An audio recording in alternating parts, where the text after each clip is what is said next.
Bem-vindo a mais um episódio do programa Imagem Masculina Profissional, onde eu ensino você, homem, a ter uma imagem que te posiciona profissionalmente.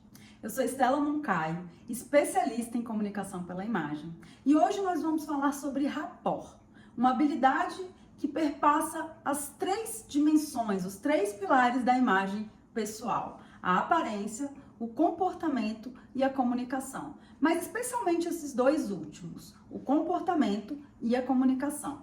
Então vamos lá, vamos entender o que é rapport. Rapport é uma palavra que vem do francês, que significa conexão ou relacionamento. Em termos práticos, é a capacidade de gerar sintonia, empatia no outro ou junto ao outro. E isso facilita a comunicação e a geração de confiança.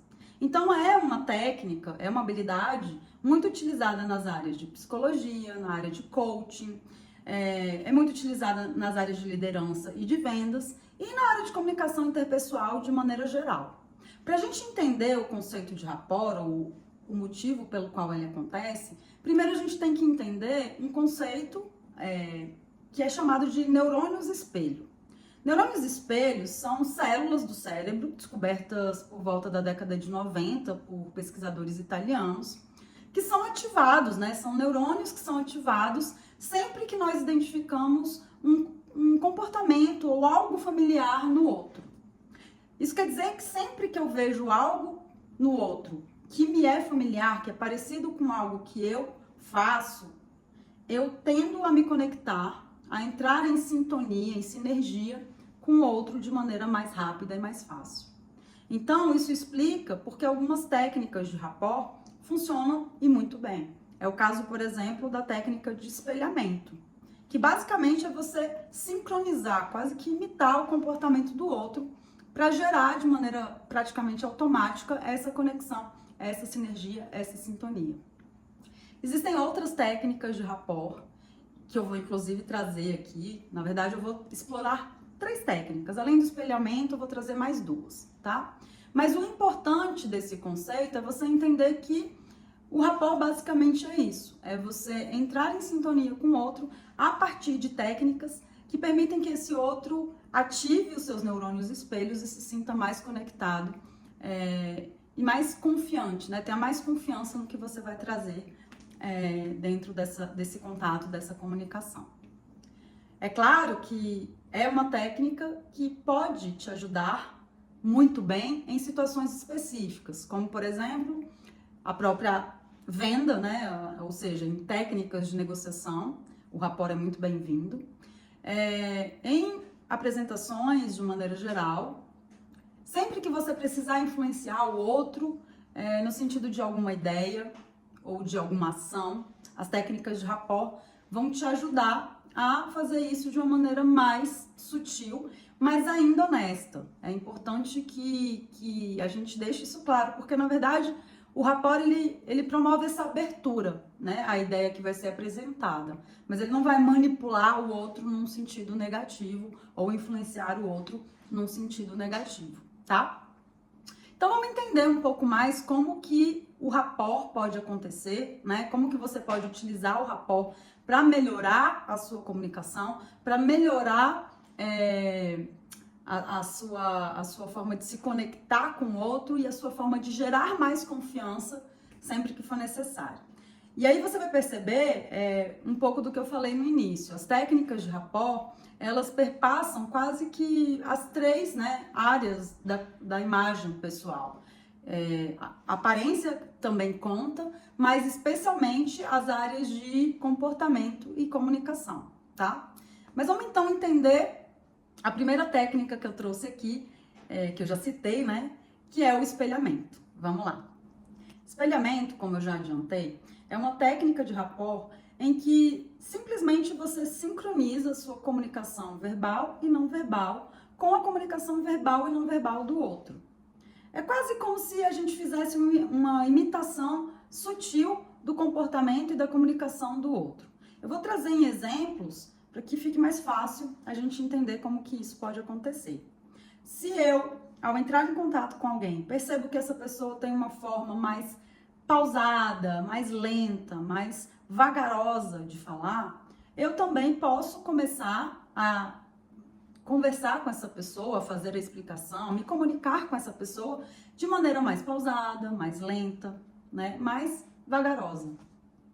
Provavelmente essa pessoa logo vai entrar em sintonia com você e vai se sentir mais empática, mais aberta, mais conectada e confiar mais no que você estiver falando.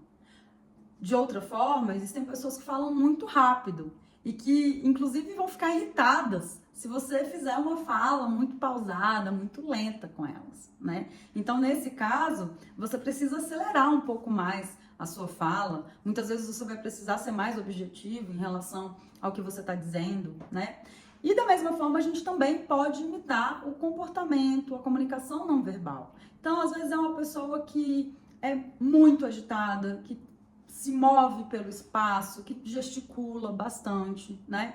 É interessante que você acompanhe essa movimentação da pessoa. Isso vai gerar a ativação, então, dos neurônios espelho dela e ela vai se sentir em maior conexão com você.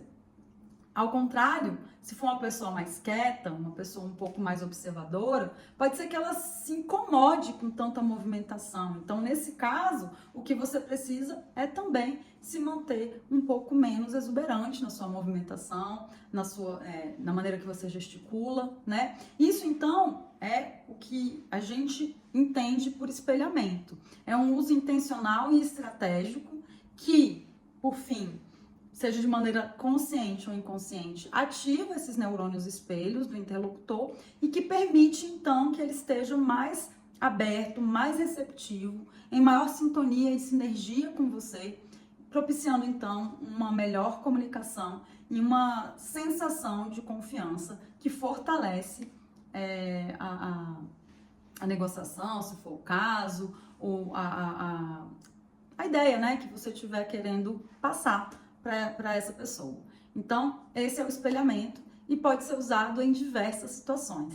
Basta você ficar atento e observar o comportamento e a comunicação principal do seu interlocutor. A segunda técnica de rapport que eu quero explorar tem a ver com um conceito que a gente pega emprestado lá da programação neurolinguística, PNL. E esse conceito chama canais representacionais. Lembrando que a PNL, ela busca entender como o ser humano processa o mundo, como ele apreende o mundo, como ele lida com tudo que está ao seu redor. E, segundo a PNL, cada indivíduo tem um sistema diferente, uma forma diferente de processar o mundo. Esses sistemas, eles estão ligados aos 5 sentidos. E aí, cada sentido pode predominar nessa forma, né, que as pessoas conseguem entender o que está ao redor delas. Então, a gente tem pessoas que são mais visuais, ao mesmo tempo que a gente tem pessoas que são mais auditivas e outras que são mais sinestésicas. As sinestésicas tendem a usar mais de um sentido, né, para compreender as coisas. Então, elas têm que ser estimuladas em mais sentidos. Esses sistemas, essas formas de aprender e de lidar com o mundo, a PNL chama de canais representacionais. E por que a gente pega emprestado esse conceito da PNL para o rapport? É porque é muito importante, dentro das técnicas de rapport, que eu entenda a maneira pela qual a pessoa apreende o mundo, ou seja, qual é o canal representacional predominante daquela pessoa com a qual eu estou interagindo. É muito fácil, se você parar para observar, especialmente as pessoas com as quais você convive mais, qual é o canal representacional dominante da pessoa a partir do comportamento e da forma que ela se expressa. Geralmente, as pessoas que são mais visuais, elas tendem a prestar mais atenção em imagens. Na verdade, elas visualizam os conceitos em imagens. A maneira que elas conseguem também se expressar tem mais a ver com essa parte imagética. Vou até trazer aqui um exemplo. Eu tive uma chefe, num período da minha vida, que sempre que ela ia me demandar ou me explicar alguma coisa, ela pegava um pedaço de papel e fazia um desenho daquilo que ela estava falando. Então foi muito fácil identificar o canal representacional dela. Ela tinha facilidade de se expressar pela via da imagem, né? Então eu sabia que sempre que eu fosse apresentar alguma coisa para ela, a maneira visual, o estímulo visual era sempre um suporte importante. Ainda que eu fizesse a explicação oral, era importante que ela visualizasse, que ela conseguisse realmente ver uma imagem, né? Montar uma imagem daquilo que eu estava apresentando. E é essa forma de você lidar com as pessoas que têm um canal representacional predominante visual, né? Ainda que você faça uma exploração oral, verbal, é necessário que essas pessoas também tenham um estímulo visual. Então é necessário uma apresentação com boas imagens ou gráficos, tudo que possa ser lido pelo cérebro dessas pessoas como imagens, né? Então tenha atenção às cores, também a esses estímulos visuais das mais diversas categorias que podem ajudar essa pessoa a se conectar com aquilo que está sendo apresentado, a se sintonizar naquilo que está sendo apresentado e então receber esse conteúdo com mais empatia, com mais confiança. Pessoas visuais também, muitas vezes, mesmo na hora que elas estão verbalizando, podem trazer na fala delas indícios, né, do canal representacional visual. Elas podem falar assim, eu vejo essa situação dessa forma, ou eu visualizo esse caso dessa maneira, né? Eu observo isso dessa forma específica. Então, essa pessoa, mesmo no linguajar, na maneira dela verbalizar, ela vai trazer indícios, né, de que o canal representacional dela predominante é o canal visual. Então, sempre que você lidar com essa pessoa, lide lembrando-se de estimular a parte visual dessa pessoa para que ela consiga, então, ter mais empatia com o que você está trazendo. Já os auditivos são pessoas que valorizam bastante o som e a palavra. São pessoas que precisam do estímulo sonoro. São pessoas que vão prestar muita atenção na sua entonação e no seu ritmo de fala. Para essas pessoas é importante que as explicações sejam claras, elas precisam ser detalhadas, podem até ser longas. É curioso que as pessoas mais auditivas, elas realmente não se importam, por exemplo, de receber áudios longos, né, pelo WhatsApp, e também vão provavelmente te enviar áudios longos. São pessoas que também gostam bastante de falar ao telefone, né? Enquanto algumas não suportam, essas pessoas preferem, inclusive, ligar, discutir, enfim, ter uma conversa clara, uma troca de mensagem, uma troca de e-mail. Então, são pessoas que realmente funcionam melhor quando o canal auditivo está em jogo. E assim como os visuais, elas também denunciam, digamos assim, o seu canal representacional na maneira que elas verbalizam os sentidos, como elas tomam contato com o mundo, né? Então elas podem usar assim, eu ouço, eu escuto, isso me soa bem, né? São coisas que elas podem trazer na fala.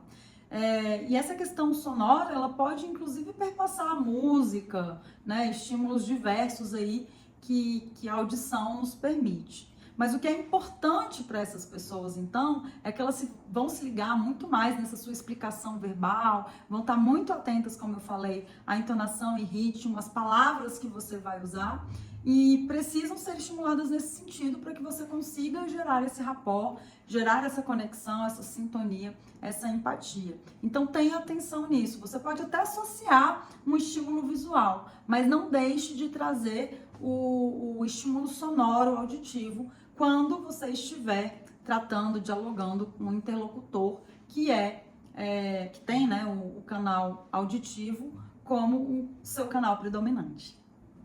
E aí a gente tem os sinestésicos, que são pessoas que têm mais facilidade de entender o mundo a partir das experiências físicas, né, das sensações. Então a gente tem que estimular quase que todos os sentidos, para que essas pessoas sejam tocadas, elas se sintam em conexão com aquele conteúdo, com aquela mensagem, enfim, com aquilo que está sendo apresentado. Elas precisam sentir emoção, né? Na verdade, o sinestésico fala disso, de emoção. E quanto mais a gente conseguir usar aí os 5 sentidos para gerar essas sensações, essas emoções, mais facilmente o sinestésico vai ter essa conexão com aquilo que está sendo dito, a empatia, a abertura ao que está sendo apresentado, né? Também na fala, muitas vezes eles vão trazer, né, elementos, verbos com alguma frequência que tem a ver com as sensações. Então, eu sinto, eu percebo, né, eu eventualmente me emociono, enfim, são palavras que estão ali permeando o discurso desse sinestésico, né? E essas pessoas, como eu falei, precisam ser de múltiplos estímulos e tem uma apreensão do mundo muito associada à experiência em si, às sensações, né? Inclusive experiências um pouco mais poéticas, mais emocionais, né? Que mexem com esse lado mais sentimental são muito bem-vindas para estimular o sinestésico, né? É um tipo de perfil que, como eu falei, muitas vezes precisa de mais estímulos, né? De ser multi-estimulado para que a gente consiga reter a atenção, gerar essa conexão, gerar essa empatia.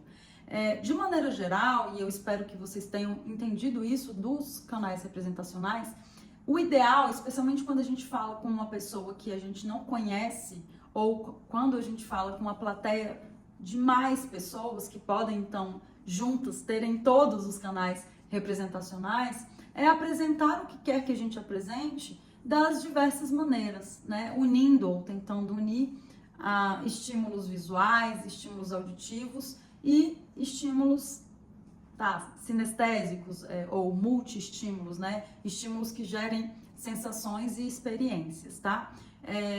No caso de ser uma conversa 1 a 1, né? Uma situação, uma negociação, enfim, uma interação 1 a 1 em que você conheça a pessoa, você pode, como eu citei já o exemplo aqui da minha chefe, priorizar o canal representacional que você já sabe que aquela pessoa tem, né? Se a pessoa é mais visual, eu não preciso investir tanto no auditivo. Se eu sei que é sinestésico, eu preciso gerar ali toda uma experiência para aquela pessoa, né? Então, mais uma vez, também essa técnica de rapport que diz respeito aos canais representacionais prescinde de uma intencionalidade, de uma estratégia caso a caso, né? E é importante, então, que você esteja aberto a observar o outro, né? No seu dia a dia, inclusive, para que você possa fazer um bom uso dessa técnica. A terceira técnica que eu quero trazer tem a ver com o uso intencional e estratégico do que eu chamo de trio da comunicação não verbal, que é composto basicamente pelo olhar, o sorriso e a postura. Eu já falei sobre esses 3 assuntos, esses 3 elementos aí da comunicação não verbal em outros vídeos aqui do canal. Talvez não chamando de trio da comunicação não verbal, mas eu acho que agora eu vou chamá-los assim. Mas esses 3 elementos, eles são hiper importantes para gerar conexão e empatia, né? O olhar, porque sempre que eu olho o outro, especialmente nos olhos, eu gero no outro essa sensação de estar sendo visto. E isso gera conexão, gera sintonia, gera abertura, né?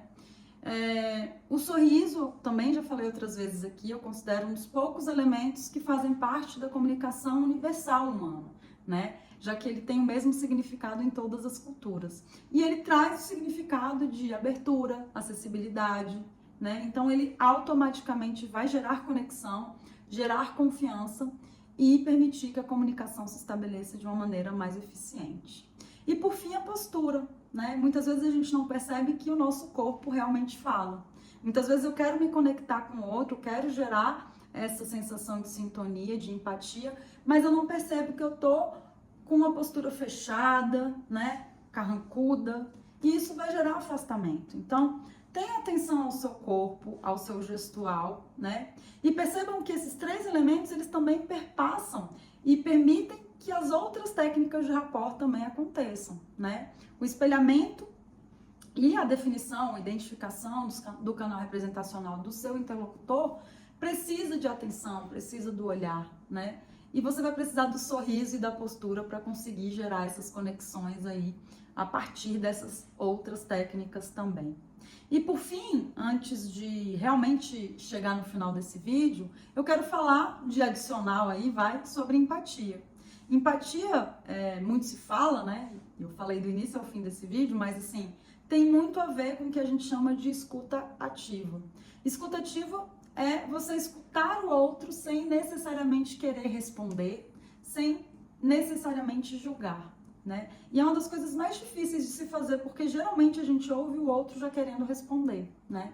Então, a escuta ativa, que gera a empatia mais profunda é você simplesmente ouvir e receber o que o outro está trazendo.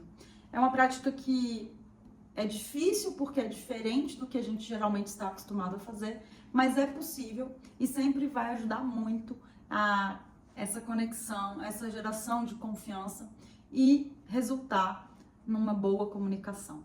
Basicamente, é impossível falar de rapport sem falar de empatia. Então, esteja atento à sua escuta ativa.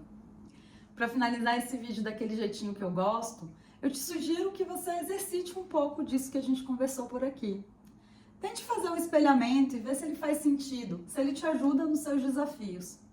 Tente também identificar o seu canal representacional. Pode ser divertido e curioso, mas principalmente tente identificar o canal representacional das pessoas com as quais você mais interage. Eu acredito que isso pode te ajudar bastante na sua comunicação e nas diversas interações que você tem no seu cotidiano. E por fim, esteja atento ao seu trio da comunicação não verbal. Olhos, sorriso e postura sempre estão aí para nos ajudar ou nos atrapalhar. Então a gente precisa escolher como fazer uso dessas expressões. No mais, eu espero que tenha sido um conteúdo rico para você. Mais uma vez convido, caso você ainda não tenha me seguido, para me seguir aqui no canal, acionar o sininho e curtir, comentar os vídeos, mandar para os amigos. Isso me ajuda a fazer o meu canal crescer e esse conteúdo chegar a mais e mais pessoas. Por hoje é isso e até a próxima. Tchau, tchau!